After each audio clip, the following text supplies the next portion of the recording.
There are some people, some of my friends out there who actually believe that what you don't know does not hurt you. But in fact, I want to tell you the truth that if you drink poison, even when you don't know that it's poison, poison will kill you. So don't give me that line that what you don't know does not kill you. What you don't know will kill you. So you better be in the business of knowing, because ignorance is not healthy at all. If you think that education is expensive, you must try ignorance. Ignorance is equally expensive, and you pay a premium for ignorance.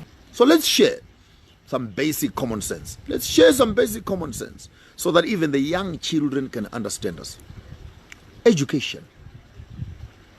Who wants us to be educated? We are educated to become what? Who writes the education? What is the content of the education? What are the benefits to the educator and the educated? Does the educated become himself, or does the educated become like the one who is educating him? Is this education about self, or is this education about the other? Is this education bringing me back to my community to help my community, or this education gives me access to move away into Europe, into America, and become a citizen there? Education translates itself into lifestyle of those that have gone into education. Once a man is educated, all of a sudden he looks at his mother, and his mother becomes foreign to him. Looks at his father, and the father is no longer educated. Looks into his community, and the community is full of imbeciles and fools. Looks around him, and these people are all uncivilized.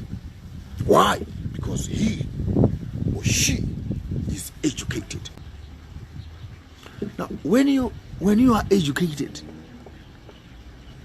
in the West and you become irrelevant in Africa, do you think that you are educated?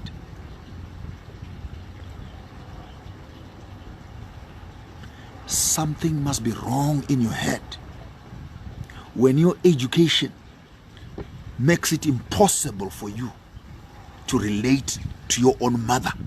What are we saying? Are we saying that when we run away from ourselves, we become better people, or when we embrace ourselves, we become better people? I got a calling for all African people that be careful that when we learn, when we go to school, we don't learn so that we become like them. We learn the system so that we can take the information of the system and adapt it into our own environments. Why? So that we can find the relevance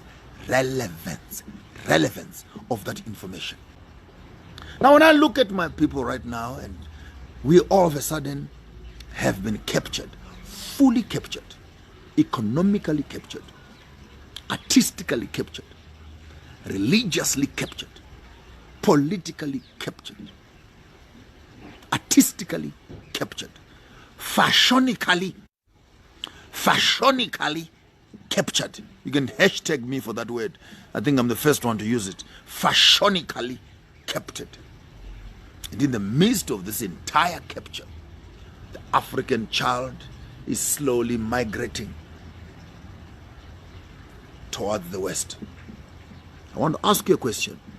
At the rate at which we are going right now, will we have Africans on the continent?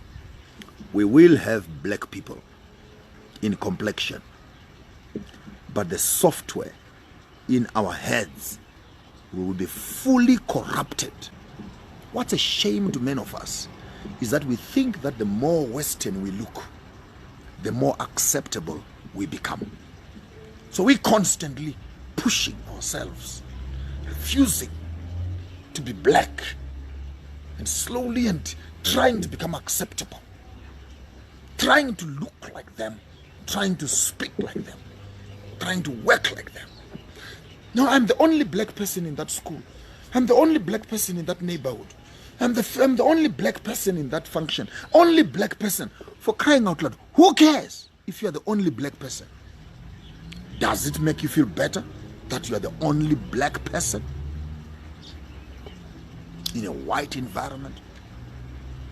Is that value? Does that make you valuable that you are the only black person? And I shudder to look at us. I shudder to look at us as Africans who don't find pride in ourselves. I want you to start thinking as an African child. Do not refuse what you were taught. It's good. That's why you are here. You are able to use a cell phone so that you can learn. But put that education into use. Ask yourself the question. I now know this. Beautiful. As a quadratic equation mathematician, then ask yourself on the left, what are other things that I have left behind that I need to bring to the table so that my understanding of this knowledge and my knowledge of where I'm coming from, I can marry the two and I can always choose which one do I want to live with. For argument's sake, education does not make us morally upright. It makes us academically intelligent, morally and culturally stupid. You want to ask me why? Go to prison. You will find that 90% of all those people in prison went to school and they're in jail. Why? Because morality, ethics, and education are not in the same WhatsApp group. You are taught to read and write and you become an educated thief. At the end of the day, you think that when you have a checkbook in your hands, you can sign up anything. You sign up money for yourself. Where do you end up? Arrested. So I'm not saying let's go back. No, you miss me. You miss me. I'm not saying let's go back. We already have this one in our hands. We've already worked for it. It's here. You're holding it in your hands. But what do you do with this education? Put it as a foundation. Take another rock, put it again. Take another rock, put it on top again until you fully can build the estate of your building, the estate of your knowledge, founded on constructive knowledge, understanding your past, relevant in the present, and starting to build and forging a new future where we are going with our children. I sit here often and marvel to myself, what is going to happen to the African child? Where are we? Where are we coming from? And where are we going as a people? Are we happy with the direction in which we are going? Is this what we want to become? Why is it easy to walk to the bank right now and get 1.4 million rand to buy a car, but you can't get 1.4 million to buy a house? And you can pay out for your car in less than 5 years. The car is paid out for. But it will take you 25 years to pay for a house. Think, African child. Why? Because once you have a house in your name, you can benefit that house into financial resources, unlock finances, which you can invest in. You can use a house to buy another house, and invest the money. But a car is perishable. By the time you're finishing paying for that car, for 1.4 million, the car is worth less than 200,000. And by the way, next time you go to the bank and they're saying they're going to give you a loan, they must not send the loan to the car dealer or send the loan to the house agent. Ask them, say, can I have that money in my account as cash in my account? See how the bank manager will get freaked out. But remember, if they are giving you a loan, it's your loan. You are going to pay for that loan. So why can't they give you your money?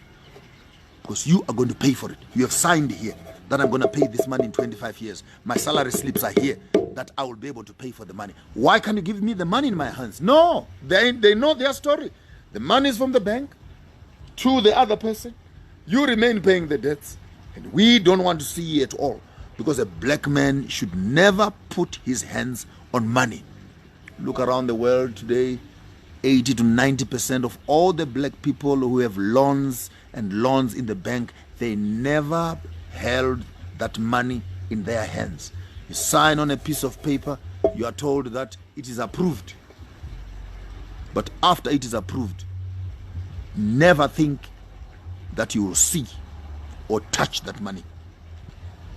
You can go to the car dealer, we will move the money to the car dealer. You can go to the house agent, we will move the money there. You can go there, we'll move the money there. But you as a black person must never be allowed to touch that money with your own hands. Because if you can touch that money with your own hands, you may make a decision that out of the 1.4 million of buying a Range Rover HSC, maybe I need a car for 35,000. I can use, therefore, the 1.3 million and start a business for myself. Buy some cows, buy houses, invest in some sort of business. Will black people not be far by now if we had access to funding, not loans and debt, but funding that we can reinvest into the issues, into the areas of our own concerns? But anyway, sometimes people have written to me and have shouted at me that I sound like a gonging cymbal in the midst of nowhere, making noise. The stuff that I talk about does not make sense. I'm too much backwards. The things that I'm talking about don't make sense to local people. I live in the 18th century. I got a comment like that the other day, and I must wake up and smell the coffee. The life is progressing and things are moving on. Stop reminding us of where we're coming from. I fully agree and I fully admit. Please use this material as manure. Plant your life on it. Plant your ideas on it. And start to see how you can begin to evoke your life into a space of function, growth, maturity, and financial stability.